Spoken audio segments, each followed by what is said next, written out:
ఆరాధ్య part 22 రచన అంగులూరి అంజనీదేవి గారు. Video చూసే ముందు తప్పకుండా వీడియోకోసారి లైక్ చేయండి. ఆ తర్వాత వాళ్ళ మాటలు కంపెనీ ప్రొడక్ట్ మీద, హేమంత్ చేస్తున్న ప్రాజెక్ట్ మీద సాగాయి. అప్పటికే రాత్రి 11 గంటలయింది. ఇంటికెళ్ళాడు హేమంత్. హేమంత్ని చూడగానే 9 గంటల నుండి కాల్ చేస్తూనే ఉన్నాను. లిఫ్ట్ చేయాలని తెలీదా? నాకేమైనా జరిగి చచ్చినా ఇంతేనా? అంది ఆరాధ్య. చచ్చా, అలా ఎందుకనుకుంటావ్? నేను క్లయింట్ మీటింగ్లో ఉండి నీ కాల్‌ని చూసుకోలేదు ఆరాధ్య అంటూ అతను కూల్‌గానే సమాధానం చెప్పాడు. ఆరాధ్య చిరాగ్గా చూసింది. రోజూ మీటింగ్‌లే. అవి లేనిదెప్పుడు? ఏం మీటింగ్‌లో ఏమో పిచ్చి లేస్తోంది అంది. పిచ్చి లేయడమేంటి? నీకు తెలీదా మీటింగ్‌లుంటాయని? ఆల్రెడీ నువ్వు చూస్తున్నావుగా. చూస్తూ కూడా అడుగుతావేం? ఏం మాట్లాడుతున్నావు ఆరాధ్య? అన్నాడు. ఉన్నదే మాట్లాడుతున్నాను అంది. ఉన్నదా? అదేంటి? అమెరికాలో ఉండే క్లయింట్‌తో మనం కాంటాక్ట్స్ పెట్టుకున్నప్పుడు వాళ్ళ టైమింగ్స్‌ని మనం ఫాలో కావాలి కదా! ఇండియన్ టైమింగ్ ప్రకారం వాళ్ళకు, మనకు కొన్ని గంటలు తేడా ఉంటుంది. వాళ్ళకు పగలు అయినప్పటికీ మనకు రాత్రి. రాత్రి టైంలోనే వాళ్ళతో ఏది మాట్లాడుకోవాలన్నా ఫోన్‌లో మాట్లాడుకుంటాం. ఇవన్నీ ఆల్రెడీ నీకు తెలుసు. Normal లేడీలా behave చేస్తావేం? నిన్నిలా చూస్తుంటే నువ్వసలు సాఫ్ట్‌వేర్ జాబ్ చేసే అమ్మాయివేనా అనిపిస్తోంది అన్నాడు. సాఫ్ట్‌వేర్ అమ్మాయికి మనసుండదా? భర్తతో స్పెండ్ చేయాలన్న కోరిక ఉండదా? నేను ఏది షేర్ చేసుకోవాలన్నా ఇదిగో ఈ ఇంట్లో ఉండే ఫర్నిచరే నాకు కనిపిస్తోంది. మీరు కనిపించరు. ఇప్పుడు రాత్రి 11 దాటింది. పడుకోగానే నిద్రొస్తుంది. తెల్లవారి ఆఫీస్‌కెళ్తాం. మనం మాట్లాడుకునేదెప్పుడు? ఒకరినొకరు చూసుకునేదెప్పుడు? ఇవాళ నేను 5 గంటలకే ఆఫీస్ నుండి ఇంటికొచ్చాను. అప్పటి నుండి నేనెంత లోన్‌లీగా ఉన్నానో తెలుసా అంది. దీనికి నా దగ్గర సమాధానం లేదు. నేనైతే నా జాబ్‌ని వదులుకోలేను. ఆఫీస్‌లో నా టైమింగ్స్ మార్చుకోలేను. నా డిన్నర్ అయింది. నువ్వు తింటే పడుకో, లేకుంటే తిని పడుకో అంటూ అతను వెళ్లి డ్రెస్ మార్చుకొని పడుకున్నాడు. రోజూ ఇలాగే బయట తినేసి వస్తారా? అంది. లేదు. ఇవాళ మా మేనేజర్ రెస్టారెంట్‌కి తీసుకెళ్లారు అన్నాడు. ఓకే. ఓకే. అంటూ ఆమె వెంటనే వైట్ నైటీలోకి మారి లైట్‌గా స్ప్రే చేసుకొని వచ్చి హేమంత్ పక్కన పడుకుంది. అతను నిద్రపోయినా అటువైపు తిరిగి పడుకున్నాడు. ఆమె వచ్చి పడుకోవడం గమనించినట్లే ఉన్నాడు. హేమంత్, ఇటు తిరిగి పడుకో అంది. నేను తిరగను అన్నాడు. ఎందుకు? అంది. అవసరమేముంది? నన్ను అవాయిడ్ చేస్తున్నావా? అంత పెద్ద డైలాగ్ ఇప్పుడవసరమా? అవసరమా అంటే అవసరమే. నా వైపు చూడవెందుకు? నీ వైపు చూస్తే నిన్ను తాకాలనిపిస్తుంది. తప్పేంటి? పెళ్ళయిందిగా. గుర్తు చేస్తున్నావా పెళ్ళయిందని? అది మర్చిపోయే పెళ్ళా? నా చేత సరిగ్గా మిట్ట మధ్యాహ్నం చూసి తాళి కట్టించారు మీ వాళ్ళు. అది చాలా పవర్‌ఫుల్ ముహూర్తమట. చూసిన వాళ్ళు వాపోయారు అన్నాడు వ్యంగ్యంగా. సరే, అవన్నీ ఇంకిప్పుడెందుకు? ఇటు తిరుగు హేమంత్. నేను తిరగను. ప్లీజ్. ప్లీజ్, నువ్వెంత బ్రతిమాలినా నేను నీ వైపు తిరగను. ఇప్పుడేనా? రోజునా? అది తర్వాత డిసైడ్ చేసుకుంటా. ఎందుకు? ఎందుకంటే ఏం చెప్పను? చెప్పాలి. నాకు కూడా తెలియాలిగా. అన్నీ తెలిసే జరుగుతున్నాయా? ఏదో మనసులో పెట్టుకొని మాట్లాడుతున్నట్లే ఉంది. హేమంత్, నేను ఈరోజు నీతో హ్యాపీగా గడపాలని మార్నింగ్ నుండి అనుకున్నాను. ఆఫీస్‌లో గూడా అదే ఆలోచన చేశాను. నిన్ను డిసప్పాయింట్ చెయ్య నన్ను డిసప్పాయింట్ చెయ్యకు. బాగా ఆలోచించే మాట్లాడుతున్నావా? ఆలోచించే మాట్లాడుతున్నాను. కోపంలో ఉన్నప్పుడు ఎలా ఉన్నా మిగతా టైంలో హేమంత్ నాకు కావాలనిపిస్తుంది. అర్థం చేసుకో హేమంత్ అంది సీరియస్‌గా. నిన్ను అర్థం చేసుకుంటే నేల నెల తిరక్కముందే నీకు వాంతులవుతాయి. అదెంత తలనొప్పినో నేను ఫేస్ చేశాను. డేస్ మెయింటైన్ చేద్దాం. భయపడుతూ చేసే ఈ ప్రయోగాలు నాకు నచ్చవు. ఇది ల్యాబ్ కాదు, కాపురం. నువ్వు పడుకో ఆరాధ్య. ఇంకేం మాట్లాడకుండా పడుకుంది. ఎప్పుడైనా హాఫ్ ఇయర్లీకి ఒకసారి Hemant project client outing arrange చేస్తుంటాడు. అది లంచ్ కావచ్చు, డిన్నర్ కావచ్చు, టీమ్ ఔటింగ్ కావచ్చు. ఈ టీమ్ ఔటింగ్ అనేది ఎందుకంటే ఎంప్లాయీస్ కి మధ్యన ప్రొఫెషనల్ రిలేషన్ లేకుండా పర్సనల్ రిలేషన్ కూడా డెవలప్ కావాలని. దానివల్ల కంపెనీ ప్రొడక్ట్ కమిటీ పెరుగుతుంది. ఎంప్లాయీస్ హ్యాపీగా ఫీల్ అవుతారు. రిఫ్రెష్ కూడా అవుతారు. కొంతమంది క్లయింట్స్ ఇవేమీ చూడకుండా లాభాలు ఎక్కువగా వచ్చినప్పుడు ఇలాంటి టీమ్ ఔటింగ్లు అరేంజ్ చేస్తుంటారు. అందులో భాగంగా ఆ రోజు హేమంత్ వాళ్ళ కంపెనీ క్యాబ్‌కెళ్ళి ఎంప్లాయీస్ అందరినీ వాళ్ళ దగ్గర పికప్ చేసుకుంది. సిటీ అవుట్‌కట్స్ లో ఉండే రిసార్ట్‌కి వెళ్ళాలని ముందు రోజే ఎంప్లాయీస్ అందరికీ వాళ్ళ క్లయింట్ మెసేజ్ చేశారు. అందరూ రెడీగా ఉన్నారు. కంపెనీ క్యాబ్ ఇంకో అర్ధగంటలో హేమంత్ దగ్గరికి వస్తుందనగా టీమ్ ఔటింగ్ ఉంది, వెళ్తున్నాను అంటూ ఆరాధ్యతో చెప్పాడు. అతను వేసుకున్న డ్రెస్ కాక ఇంకో డ్రెస్ ని అడిషనల్ గా బ్యాగ్ లో పెట్టుకోవడం చూసింది ఆరాధ్య. ఈ డే మొత్తం ఇంటికి రారా అంది. రాను, సిటీ అవుట్‌కట్స్ లో ఉండే రిసార్ట్స్ కి వెళ్తున్నాం, వచ్చేటప్పటికి ఏ టైం అవుతుందో చెప్పలేను అన్నాడు.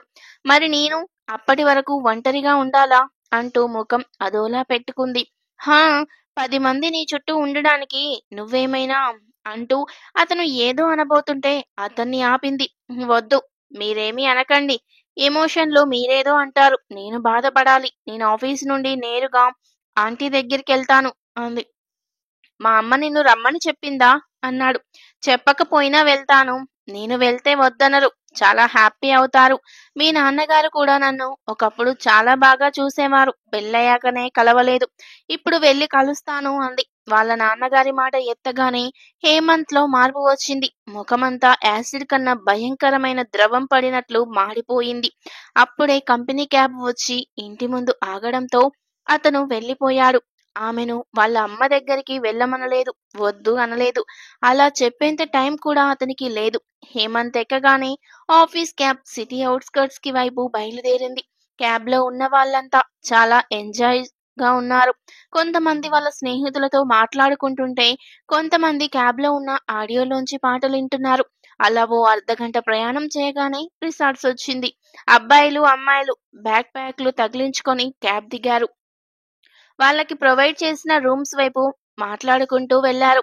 మార్నింగ్ ఫ్రెష్ అప్ అయి టిఫిన్ తిని క్రికెట్ ఆడారు. చిన్న చిన్న ఆటలు సరదాగా ఆడారు. బోటింగ్ చేశారు. అంతా సరదా సరదా. లంచ్ అయ్యాక రెస్ట్ తీసుకున్నారు. మళ్ళీ ఆటలు ఆడేవాళ్ళు. ఆటలు పాటలు పాడేవాళ్ళు. పాటలు పాడుతూ ఒక రేంజ్ లో ఎంజాయ్ చేశారు. హేమంత్ మాత్రం ఏమీ చేయలేదు. సైలెంట్ గా ఉండిపోయాడు. అతనికి అతని తండ్రి గుర్తొస్తున్నాడు. తండ్రి గురించి తల్లి చెప్పిన మాటలు గుర్తొస్తున్నాయి. అవి ఒకటే పెయిన్ పుట్టిస్తున్నాయి. ఈ పాటికి ఆరాధ్య తన తల్లిదండ్రుల దగ్గరికి వెళ్ళి ఉంటుందా? వెళ్తే అక్కడి వాతావరణం ఎలా ఉండి ఉంటుంది? ఆమెను వాళ్ళు ప్రేమగా రిసీవ్ చేసుకొని ఉంటారా?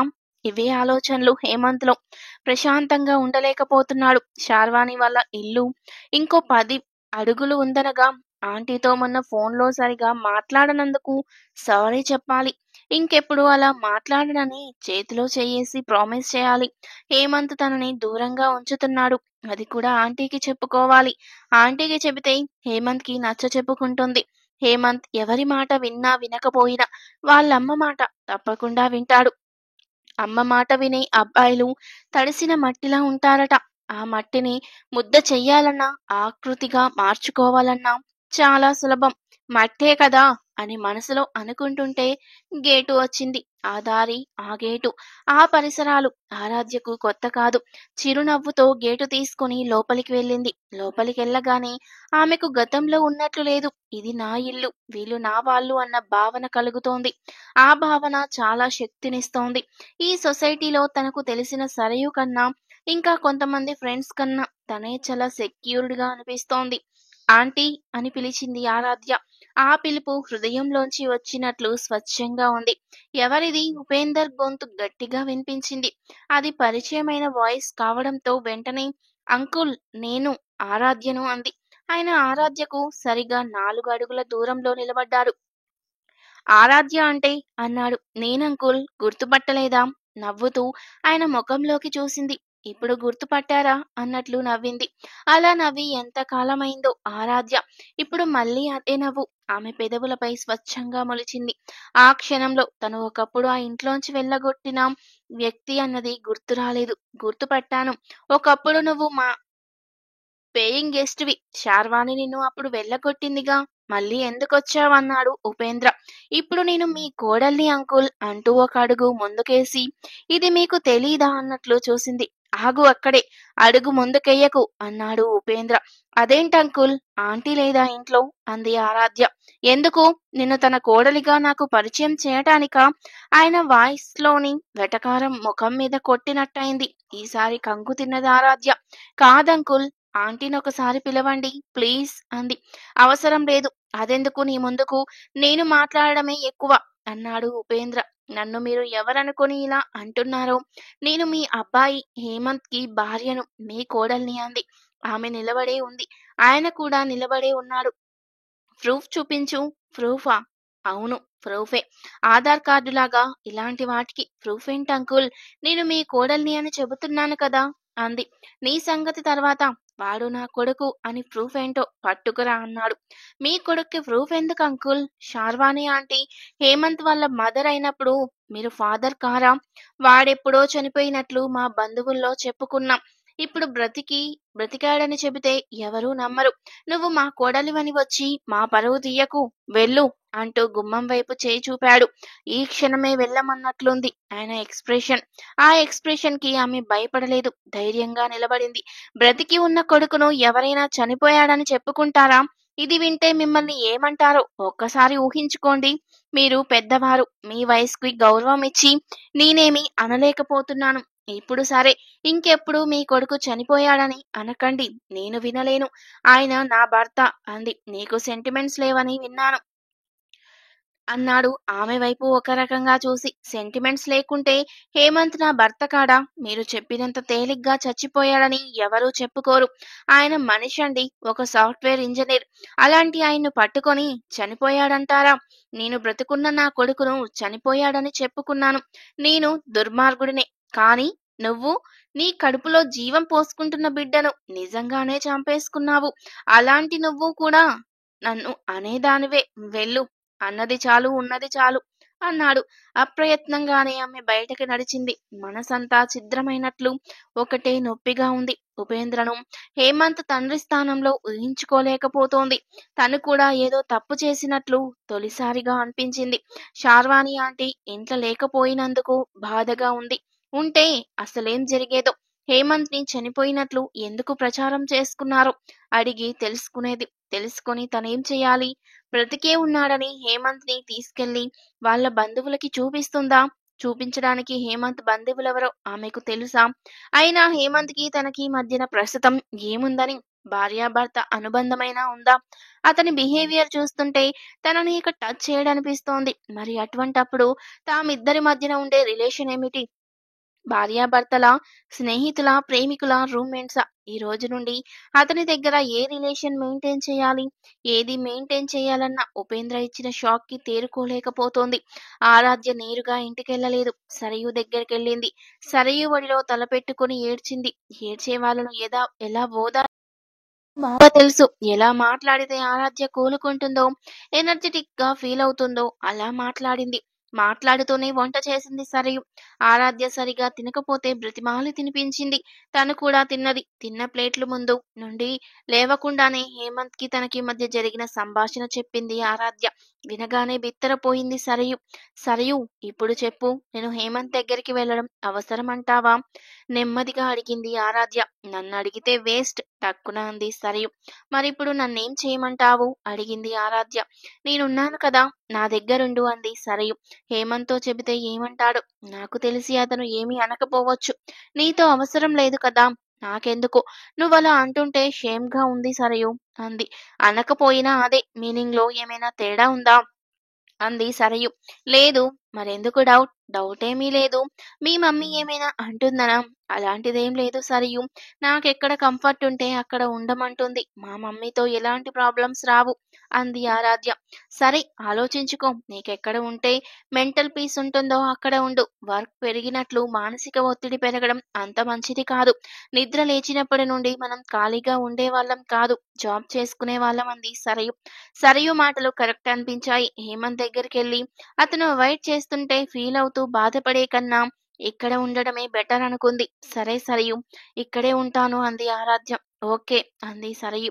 టీమ్ ఔటింగ్‌కెళ్ళిన హేమంత్ ఇంటికొచ్చాడు. డోర్ లాక్ చేసి ఉండడంతో ఆరాధ్యకు కాల్ చేద్దామని మొబైల్ చేతిలోకి తీసుకోగానే ఆ మొబైల్‌లో మనం ఎప్పుడూ పెట్టే సీక్రెట్ ప్లేస్‌లో కీ ఉంది అని ఆరాధ్య పంపిన మెసేజ్ కనిపించింది. అది చూసిన వెంటనే కీ తీసుకొని డోర్ లాక్ తీస్తూ ఆరాధ్యకు కాల్ చేశాడు హేమంత్. ఆరాధ్య అతని కాల్ లిఫ్ట్ చేసి హలో అంది. "నువ్విప్పుడు ఎక్కడున్నావు ఆరాధ్య?" అన్నాడు. "సరయూ దగ్గరున్నాను హేమంత్." "అక్కడెందుకున్నావు?" "నువ్వు లేవు కదా! ఉన్న నైట్ 11 వరకు ఇంటికి రావు. వచ్చినా నన్ను టచ్ చేయవు. అందుకే సరయూ దగ్గరున్నాను." "నీకేమైనా పిచ్చి పట్టిందా? మనిద్దరి మధ్యన ఏ సంబంధం లేకుండా లేట్ నైట్స్ ఇంటికొచ్చే నీ దగ్గర ఉన్నా, ఈ సరియు దగ్గర ఉన్నా ఒకటే అనుకున్నాను హేమంత్.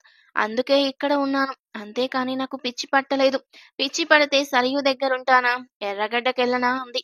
"ఓహ్ షిట్" అన్నాడు. "షిట్ కాదు. మాట్లాడు హేమంత్. ఫోన్‌లో ఎంతసేపు మాట్లాడినా ఏం కాదు. No problems. వామిటింగ్స్ కావు. ల్యాబ్‌లో ఉన్నట్లు ఉండదు. రియల్‌గానే ఉంటుంది. ఎదురెదురుగా ఉండి మాట్లాడుకుంటున్న ఫీలింగ్ కూడా వస్తుంది" అంది. "నువ్విలా ఏ పుట్టింటికో, అత్తింటికో వెళ్ళినట్లు సరియు దగ్గరికెళ్ళడం నాకు నచ్చలేదు ఆరాధ్య. నువ్వు వెంటనే ఇంటికొచ్చేయ్. ఏదైనా ఉంటే ఫేస్ టు ఫేస్ మాట్లాడుకుందాం" అన్నాడు. నవ్వింది ఆరాధ్య. సరియు దగ్గరికొచ్చే ముందు "అత్తింటికి వెళ్ళే వచ్చానేమా" అంది ఆరాధ్య. ఆమె ఎందుకలా నవ్విందో అర్థం కాలేదు. "నిజంగా వెళ్ళావా?" అన్నాడు. "వెళ్ళాను. అక్కడ ఉండే ఉపేంద్ర అంకుల్, అదే మీ నాన్నగారు, నన్ను గుమ్మంలోంచే వెళ్ళగొట్టాడు. అంతవరకు అత్తింటి మీద ఉండే ఇంప్రెషన్ కాస్తా పోయింది. ఇంకెప్పుడు అత్తింటి గురించి నా దగ్గర మాట్లాడకండి" అంది. "నువ్విప్పుడు ఇంటికొస్తావా రావా?" అడిగాడు. "రాను" అంది. హేమంత్ మాట్లాడలేదు. "మాట్లాడు హేమంత్. నువ్వు నాకు నచ్చడం లేదా ఆరాధ్య?" "కావచ్చు. కానీ హేమంత్, నిన్ను మీ బంధువుల్లో చనిపోయాడని చెప్పుకున్నాడట మీ నాన్న. అలా ఎందుకు చెప్పారో అడిగావా?" అంది ఆరాధ్య. ఆమె అలా అడుగుతుంటే నరాలు తెగిపోయేంత నొప్పి కలిగింది హేమంత్‌లో. మనిషి కన్నా మనసుకే ఎక్కువ బాధగా ఉంది. "నువ్వు అడిగి తెలుసుకున్నాకనే నేను నీ దగ్గరకొస్తాను. ఏ రీజన్ లేకుండా కొడుకు చనిపోయాడని కన్నవాళ్ళు చెప్పుకోరు. ఆ రీజన్ ఏమిటో నాకు తెలియాలి.